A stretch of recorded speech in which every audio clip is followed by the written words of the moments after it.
muita gente acabou comentando, né, em vídeos recentes sobre modelos diferentes. E aí a pessoa fica em dúvida. Por exemplo, eu vou comprar uma, sei lá, uma RX 9060 XT. O que compensa mais? Eu comprar uma 9060 XT topo de linha ou eu comprar uma RX 9070 de entrada? Ou compensa mais eu comprar uma 5060 Ti de 16 GB topo de linha, daquela mais topzera mesmo, ou pegar uma 5070 de entrada? Isso se repete para diversos modelos. Muitas pessoas acabam escolhendo errado e pegando o modelo que não vai trazer o que ela tá procurando. Na verdade, às vezes vai trazer o que ela tá procurando, mas não é o que ela deveria buscar. Então eu resolvi trazer para vocês aqui alguns comparativos que mostram um pouco sobre isso. Qual que é a diferença entre pegar um modelo de entrada ou pegar um modelo top? Não necessariamente de placas de GPUs mais fortes ou mais fracas, mas da mesma placa de vídeo. Faz diferença a fabricante da placa de vídeo? Eu vou pegar uma Asus Gigabyte, MSI, ASRock, Sapphire. Faz diferença isso? Muda alguma coisa?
Peguei aqui como exemplo um vídeo do Hardware Unboxed, né, que ele usa para comparar, na verdade, umas placas de vídeo de fabricantes diferentes, para comparar as RX 9070 XT. Uma placa bem popular, na verdade, a placa de vídeo mais poderosa que a gente tem da AMD no momento. As placas, elas utilizam a mesma GPU, isso é bom deixar claro. Com exceção de algumas placas de vídeo que são voltadas para overclock extremo, como por exemplo uma Galaxy ROF, né, ou uma Gigabyte Aorus Master. Essas placas, elas podem ter GPUs binadas. O que é uma GPU binada? É uma GPU que ela foi selecionada, normalmente selecionada à mão, e não é que o cara pegou, nossa, essa aqui é mais pesada, essa aqui é mais leve. Não, eles testam aquela GPU, e aquela GPU ela conseguiu atingir clocks mais altos, ou mesmo que sejam os clocks de referência da placa, com uma tensão menor. Ela consegue fazer mais esquentando menos ou consumindo menos, o que torna ela uma placa ideal para você fazer overclock, porque ela vai ser uma GPU mais estável e que tem uma margem um pouco maior. O que acontece é que existem GPUs de vários níveis, né? Então o nível de qualidade da GPU, ele é meio que uma loteria. Você não sabe se aquela GPU vai ser melhor ou pior. E é interessante que isso varia bastante, principalmente se você vai comprar a mesma GPU em placas diferentes, até que seja da mesma fabricante. Então se você vai pegar um modelo super, ultra, mega premium ou para overclock, pode ser que aquela GPU seja um pouco diferenciada, mas ela no padrão ela vai ter a mesma performance das outras RTX ou RX da AMD, não importa, elas vão seguir o mesmo padrão para ter os clocks de referência. O que vai acontecer é que a fabricante vai montar um modelo OC e esse modelo OC vai vir com um pouco mais de overclock de fábrica, porque ela conseguiu um batch com as GPUs atingindo clocks mais altos, enfim. Dentro do lineup da fabricante, da mesma marca, se eu vou pegar uma Gigabyte ou uma Asus, eu posso ter diferentes modelos com a mesma GPU. Então a Asus, por exemplo, ela tem a Asus Dual, depois ela tem a Prime, depois ela tem a TUF, depois ela tem uma ROG. Todas elas podem ser RTX alguma coisa ou RX alguma coisa. Pode ser uma RTX 5070 Ti ou uma 9070 XT, ou uma 5060, uma 9060 XT, tanto faz. Todas elas vão ser a mesma GPU, todas elas vão ser obrigadas a atingir o clock mínimo, por exemplo, que uma Dual atinge. Mas dentro dessa linha, a gente vai ter os modelos stock e overclock. Também não quer dizer que ela é uma placa para overclock, só quer dizer que ela é uma placa que veio com overclock de fábrica. E esse overclock normalmente varia ali na casa dos 4, 5%. Esse é o primeiro erro que acontece. A pessoa vai comprar um modelo OC, às vezes gasta mais achando que vai ter muito mais performance e no final a diferença é muito, muito pequena. Isso dentro de uma fabricante só você já tem essa diferença. Só que também junto com isso vem a diferença de preço. Então se você pegar uma Asus Dual e comparar com uma ROG, ela nunca vai custar uma diferença pequena. E essa diferença de preço nunca vai corresponder à diferença de performance. Então, se eu tenho uma GPU, ou uma placa de vídeo, no caso, que utiliza a mesma GPU e é 30% mais cara, você pode ter certeza que ela não vai ter 30% mais performance. Aí você fala, pô, mas então pra que serve? Por que eu vou comprar essas GPUs iguais em placas de vídeo diferentes? Então, por exemplo, você vai pegar uma Asus Dual, ela tem 2 fãs, é Dual Fan. Uma Prime, ela tem 3 fãs. Aí você vai pegar uma ROG Strix, ela tem 3, 4 fãs. Aí o que vem à mente do cara que é leigo? Ah, pô, mas é muito melhor. Se tem mais fãs, ela vai ficar mais fria, logo ela é melhor. O que não é totalmente equivocado. Isso não é para que ela fique mais fria somente, porque isso depende de novo das variáveis. De repente você tem uma GPU que é pior naquela placa com 3 ou 4 fãs, enquanto que na GPU de 2, na loteria você pegou uma GPU boa. E aí ela vai precisar de menos rotação. Esse equilíbrio ele é feito automaticamente ou por uma curva de fan que vem dentro do firmware da placa de vídeo. Então é ela que controla quanto que vai ser a velocidade de rotação da sua fan, consequentemente quanto que vai ser o ruído. Fora isso, você não controla. Você até pode fazer isso manualmente, tá? Mas você não controla a qualidade da GPU que vai vir. Então, de novo, você pode ter uma ROG Strix ter uma GPU pior do que uma GPU de entrada, a não ser que a ROG Strix seja uma GPU binada. O que muda de uma para outra, primeiro, é a qualidade de construção. Então não tô falando que o plástico vai ser melhor enquanto que o outro vai ser um plástico de Chernobyl, apesar de que isso é normalmente o que acontece, né? Mas eu tô falando da quantidade de metal que vai e do projeto de dissipação, né? E de refrigeração dessa placa de vídeo. Você pode notar que, nossa, as placas de vídeo são enormes e tal, isso aí é só pra vender placas mais caras pra gente. Pode ser, mas entenda, se tem mais metal, obviamente vai ficar mais caro. Não necessariamente tudo isso mais caro que vem cobrando as fabricantes recentemente, mas vai ficar mais caro mesmo. Metal é mais caro. E também foi colocado mais empenho no projeto daquela placa, ou seja, perdeu mais tempo de engenharia nela mesmo para que você projetasse um sistema que fosse mais eficiente. E mais eficiente, entenda, não quer dizer que você vai ter mais performance, mas sim que você vai ter mais estabilidade, provavelmente, no seu produto e principalmente o nível de ruído. Fala, nossa, mas tem mais fãs e o nível de ruído é menor? Sim, porque você vai utilizar a placa de vídeo com o nível de rotação das fãs mais baixo. Um heatsink, né, bem mais parrudo, um projeto melhor e mais fãs para ajudar a dissipar, tirar aquele calor. Então você não precisa atingir um nível de rotação tão alto. Não quer dizer que isso vai acontecer em todas as placas, é por isso que você precisa ver os reviews delas e os comparativos para entender se esse objetivo foi alcançado. Então olha só que insano, às vezes você compra uma GPU que ela tem um clock mais alto, que ela supostamente mantém o clock mais estável, porém ela vai ter uma performance igual, e ela vai ter um nível de ruído igual, e o nível de dissipação, a temperatura dela vai ser igual. Por quê? Porque pode ser que a GPU não era tão boa, ou pode ser só que esse overclock ele não correspondeu a uma performance real. É bem mais complexo do que só, essa é mais cara porque tá mais RGB. E eu, assim, eu não tô aqui pra passar pano pra fabricante, não. Aliás, o Gamers Nexus fez um levantamento super interessante recentemente, falando sobre o preço que tá sendo cobrado premium em cima das placas de vídeo. E isso não é só da Nvidia, não, tá? As fabricantes que são parceiras da AMD estão fazendo a mesma coisa. E a mesma coisa ainda acontece. As fabricantes, elas estão se utilizando, né, desses termos de overclocked e tal, pra vender placas de vídeo mais caras. Muito mais caras. Então eu tô dizendo tudo isso pra vocês antes de mostrar os números, porque se eu mostrar só os números, vocês vão fazer uma interpretação completamente equivocada. Ele fez aqui um comparativo de vários modelos, então qual seria a melhor RX 9070 XT, e de novo, isso aqui depende muito de qual característica você tá procurando. Então ele fez vários testes aqui, começando aqui pela temperatura média em estoque da GPU, e olha que interessante, ele mostra aqui o nível de rotação das fãs, isso muda de fabricante para fabricante, cada um coloca a curva de rotação de fã que ela acha que vai ser mais interessante para esse modelo. Então você vê que tem GPU rodando a 1600 RPM, 1200, 1100, 2000 RPMs, a Gigabyte Gaming roda a 2000 RPM, e isso aqui é a temperatura que ela atinge. A XFX Mercury junto com a TUF Gaming sendo as mais frias com 51 e com TBP de 330 watts, olha só, bem alto inclusive, as ROG Taishi, uma das mais baixas também. E aqui o hotspot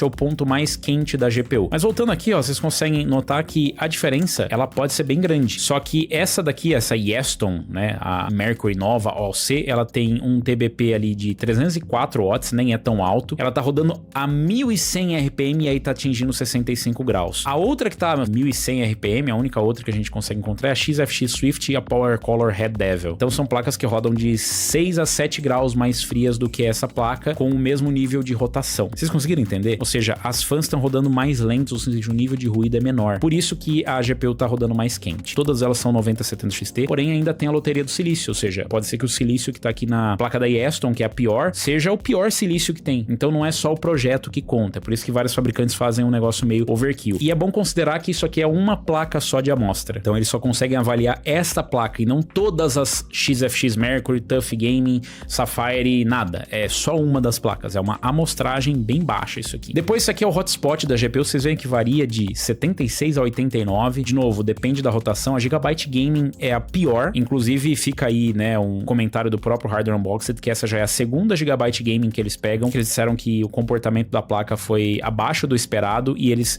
recolheram essa placa do Hardware Unboxed. O Hardware Unboxed comprou outra placa e a performance continua ruim. É bem ruim mesmo. 89 de hotspot é bem alto para 2000 RPM. A Steel Legend também não é das melhores aqui, porque ela bateu 1700 RPM para 88. Porém, de novo, ainda tá dentro do esperado, tá? E isso aqui pode muito bem ser a loteria do silício. Ah, mas ele vai pegar duas placas da Gigabyte que foi ruim? Sim, ele pode ter pego as duas que são ruins. Não faz diferença nenhuma. Muda também o TBP, né? Quanto que tá consumindo cada placa, né? Você vê que essa XFX Mercury aqui, 76 graus de hotspot, foi bem baixo mesmo. Outro ponto que eles compararam aqui, temperatura dos VRM.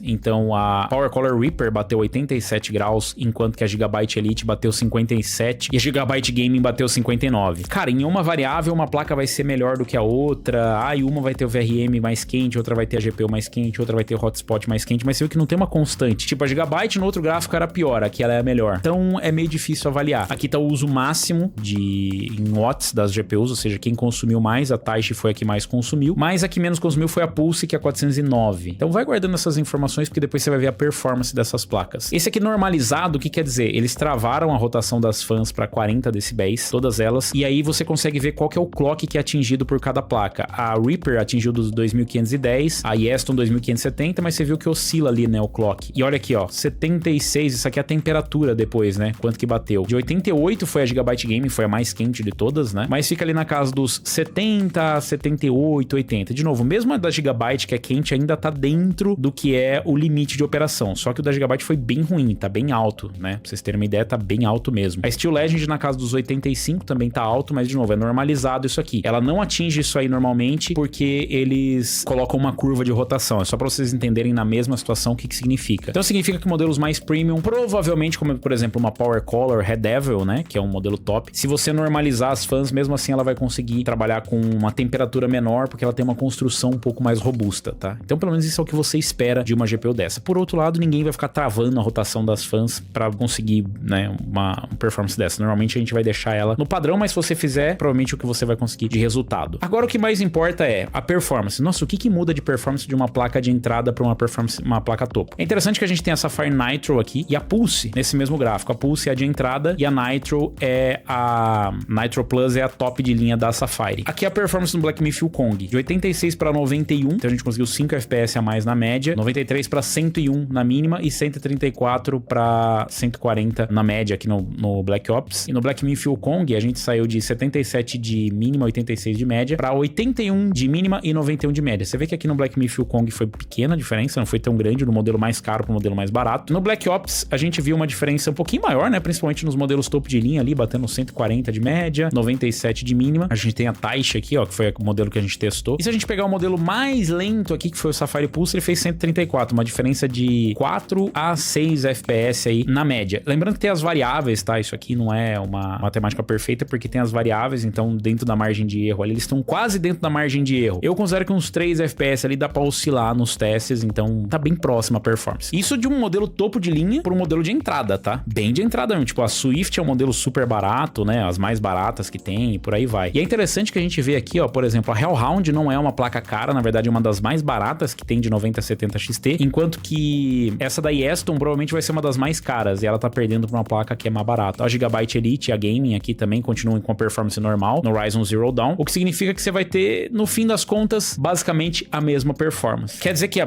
exatamente a mesma, não é exatamente a mesma coisa, por isso que a gente fala, por exemplo, no nosso review da 5070 Ti com a 9070 XT, deixei bem claro, a 9070 XT é o modelo overclockado, a 5070 Ti não era o modelo overclockado. Então pode existir uma oscilação de performance na casa dos 4%, 3%, 10% normalmente é o que você vê. Então quando você pega um modelo mais barato, aquela é a performance que basicamente todas as placas vão ter. Você consegue um pouquinho mais de performance nos modelos overclockados? Sim. Ai, mas aí eu posso fazer overclock? Sim, você pode, mas você também pode fazer overclock nos modelos de entrada. Tem alguns modelos que tem um TBP diferente, tem alguns modelos de placa de vídeo que tem dual BIOS. O dual BIOS quer dizer que você pode colocar uma BIOS overclockada, você pode fazer alterações e depois, se der problema, você voltar para outra BIOS. Então tem outros diferenciais que podem ser importantes, mas que para você que tá comprando uma placa de vídeo para chegar, botar no PC e para jogar, não vão fazer diferença. E aí fica aquela dúvida, o que eu compro? Uma placa de vídeo top ou uma placa de vídeo de entrada com uma GPU mais forte? Eu sempre falo, compre uma GPU mais forte. A GPU mais forte que for possível comprar no teu orçamento. Então não faz sentido você comprar uma 5070 Ti ROG ao invés de comprar uma 5080 Dual ou uma Prime. Sempre escolhe a GPU mais poderosa. Ai, mas eu vi que a 9070 dá pra você chegar na 9070 XT fazendo overclock. No overclock é bem possível, mas de novo,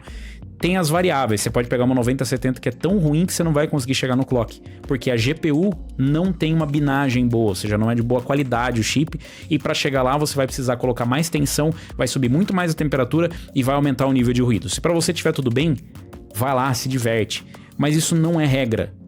Isso é só uma exceção. Ai, mas eu peguei uma 5060 topzera aqui porque eu quero fazer overclock nela e chegar na 5060 Ti. Você não vai. Ah, como que não vou? Eu vi ali os testes que chega muito perto. Pode até chegar. Só que você tem que lembrar que a 5060 Ti também faz overclock. Você pode fazer overclock em todas as GPUs. Varia o quanto você vai conseguir de ganho ou quanto você consegue aumentar a frequência dessa GPU, mas você vai conseguir fazer. Então não faz sentido você comprar um modelo top de linha só porque ele é o topzera achando que ele vai ser melhor do que uma GPU superior. Não vai. Não faz sentido comprar uma ROG Strix porque a outra vai fazer a mesma coisa e tal. Se o objetivo foi esse que eu falei de performance, não faz mesmo. Definitivamente não faz. Por outro lado, esse modelo da Yeston, ele é bem diferente, né? Olha só, ele lembra bastante aquelas placas da EVGA mais antigas, né? Da série, provavelmente da série 10, a série 20. Tem uma construção bem parruda, né? Como vocês viram ali pro nível de rotação, ela trabalha com uma rotação bem baixa, ou seja, o nível de ruído vai ser bem baixo. Ou mesmo para outros modelos, né? Esse aqui é um modelo super bem construído, bem bacana, um modelo top mesmo. E aí você fala assim, pô, não faz sentido comprar essas placas aí. Se a gente for pensar do ponto de vista de performance, não. Só que vocês precisam entender que tem outros fatores que entram na hora da compra. Um deles é a satisfação pessoal, de você comprar aquilo que você acha bonito, que você gosta, que você se identifica. Tem muita gente que vai comprar a ROG porque